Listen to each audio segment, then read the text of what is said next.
parler de théâtre, parce que c'est un élément très important pour vous.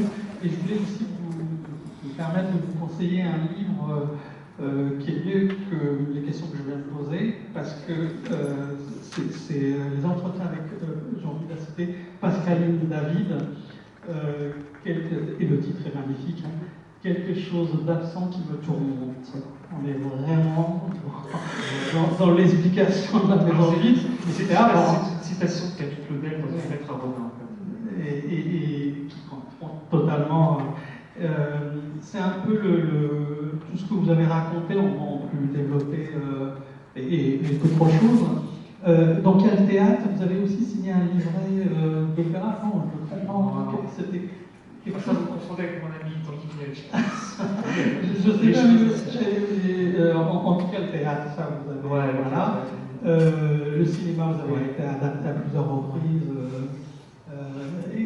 Qu'est-ce que vous avez pris des autres arts, là vous avez parlé du théâtre, pour nourrir votre écriture?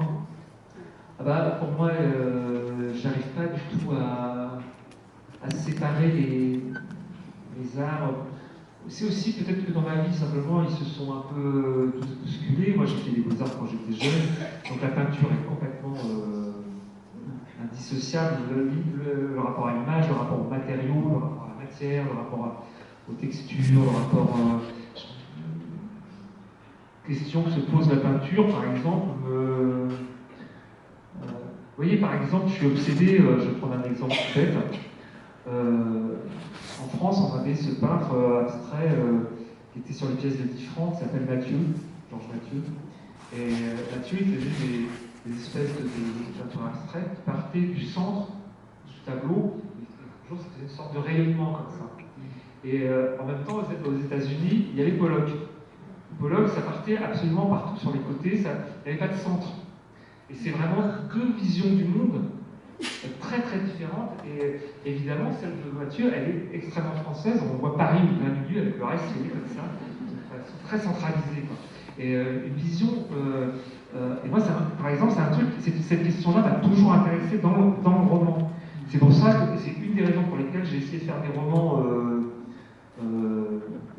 un peu polyphoniques, etc. C'est-à-dire, par exemple, des romans décentrés où il n'y a pas toujours un centre. Là, par exemple, même dans la maison vide, finalement, il y a le lieu, il y a la maison, mais effectivement, il y a Margarine, mais il y a Marguerite. Il y a toujours une façon de décaler ce qui pourrait faire le centre d'un livre, en fait. Quoi. Et ça vient de la peinture, par exemple. Et j'ai des choses qui viennent du cinéma, par rapport au mouvement, vient du cinéma, la poésie, évidemment, mais. Et le théâtre, par exemple, la question des dialogues, des incises, par exemple, je sais que pour Des Hommes, pour mon roman sur la guerre d'Algérie, il y avait une scène où les gens me disaient « Ah mais ça, on voit vraiment, que vous aimez le cinéma, on voit vraiment le côté cinéma, etc. » Alors qu'en fait, ça venait totalement d'Edouard Bond et ça venait du théâtre. Donc pour moi, tout ça se mélange totalement. Je ne sais plus du tout d'où viennent les choses. Si je me souviens pas, il y avait 4 personnages dans des hommes. C'était. Des hommes, bon, je sais plus. L'ouverture était presque théâtrale. Ouais. C'était sur la guerre d'Algérie.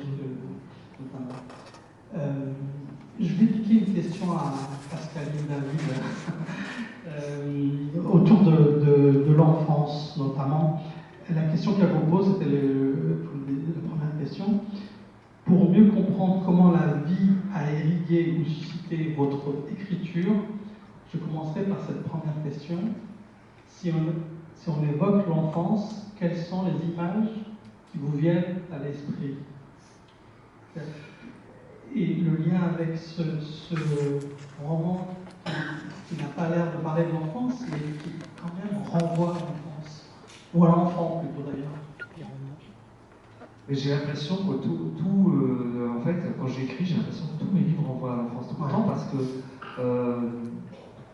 parce que par exemple, pour La Maison Vide, la maison qui existe, la maison, je suis repassé devant avant d'écrire le livre, et elle est beaucoup plus petite. C'est toujours ça. Voilà, évidemment. Et alors j'ai une tante qui a lu le livre, qui était une grande cousine, enfin une histoire un peu compliquée, qui a lu le livre et qui n'était pas du tout contente parce qu'elle a interprété des choses comme j'aurais aimé qu'elle les interprète. pas parce que c'était pas bon. Ça, on n'y peut rien. Ça, c'est comme ça. Et elle me dit, pour bien prouver que j'ai écrit que des conneries, elle me dit, mais d'ailleurs, c'était pas un lac, c'était un étang.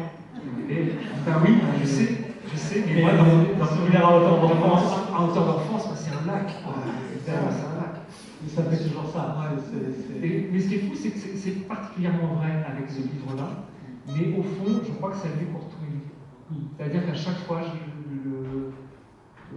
mais parce que le rapport que j'ai au monde, j'allais dire, j'ai un peu un rapport d'enfant affolé, quoi. Non, c'est super. C'est toujours un peu comme ça. Bon, est-ce que l'enfant affolé était heureux quand il a reçu le prix Goncourt? Comment c'était? Alors, c'était Vous aviez la raffolée, hein, je vous le dis. Non, je sais bien parce que non, en fait, j'étais tellement... Moi, j'étais concentré. J'ai vu chez Minuit, ils étaient tous adorables, ils étaient super émus, tout le monde s'est bien pleuré, etc. J'étais le seul qui ne pleurait pas. Thomas, il résistait comme ça. Mais il cachait, on le connaît. Et en fait, moi j'étais comme ça, il m'a fallu beaucoup de temps avant de pouvoir me lâcher un peu. Ben non, parce qu'on va avoir plein de choses à faire en fait. Et les gens me disaient, ah bah j'espère que tu en profites. Je dis, mais oui, mais il y a un vrai travail derrière quand même. Et donc non, moi j'étais plutôt sur quelque chose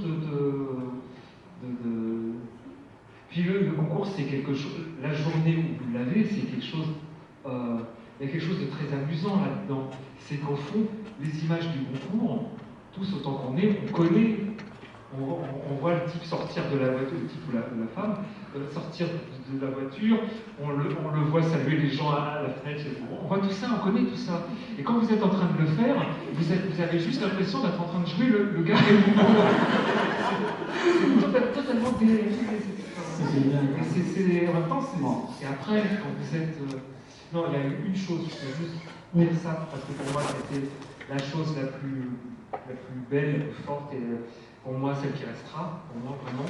Là, c'est quelque chose d'intime. Ma mère est en EHPAD, elle a Alzheimer. Le soir, le journal télévisé sur France 2, ces infirmières ont mis ma mère devant la télé, et elle a compris. Et ça a duré 2 minutes, mais ces 2 minutes-là, elle les a vues, elle était là. Et ça, pour le coup, ça c'était le moment. Et ça, ouais, c'est beaucoup parce que ça, c'est des choses qu'on peut faire.